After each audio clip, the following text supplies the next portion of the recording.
আরজিকর মেডিকেলে ধর্ষণ এবং খুনের মামলায় সিবিআই সাপ্লিমেন্টারি চার্জশিট দিতে না পারায় জামিন পান আরজিকরের প্রাক্তন অধ্যক্ষ সন্দীপ ঘোষ এবং টালা থানার তৎকালীন ওসি অভিজিৎ মণ্ডল। এরপরই আরজিকরের সাংবাদিক বৈঠক করে ক্ষোভ উগরে দেন জুনিয়র ডক্টর ফ্রন্টের নেতারা।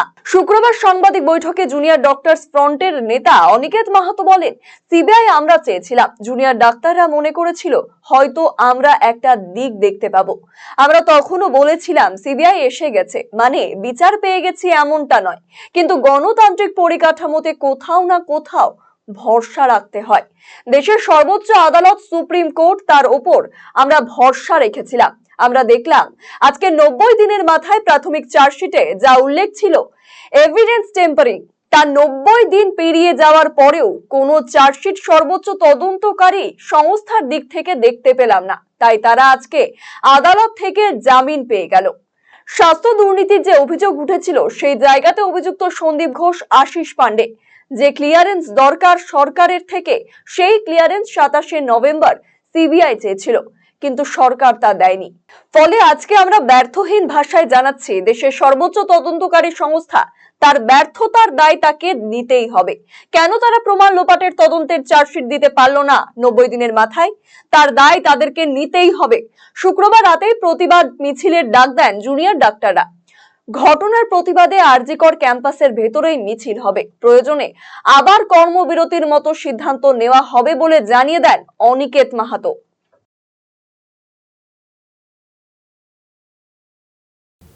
আমরা চেয়েছিলাম জুডিশিয়াল ম্যাজিস্ট্রেট ইনকোয়ারি, আমরা পেয়েছিলাম কোর্ট মনিটর সিবিআই ইনভেস্টিগেশন।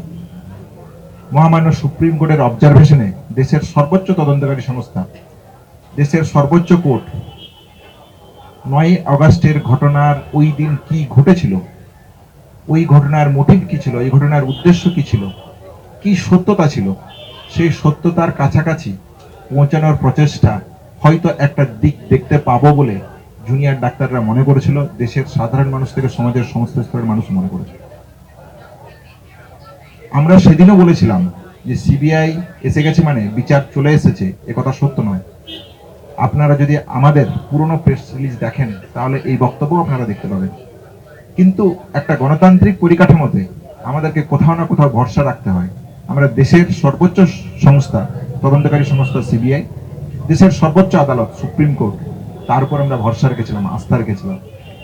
আমরা দেখলাম আজকে 90 দিনের মাথায় প্রাথমিক চার্জশিটে যা উল্লেখ ছিল এভিডেন্স টেম্পারিং এবং ডিপ কনস্পিরেসির তত্ত্ব, সিবিআই প্রাথমিক চার্জশিটের যা উল্লেখ ছিল তার 90 দিন পেরিয়ে যাওয়ার পরেও কোনো চার্জশিট দেশের সর্বোচ্চ তদন্তকারী সংস্থার পক্ষ থেকে আমরা দেখতে পেলাম না।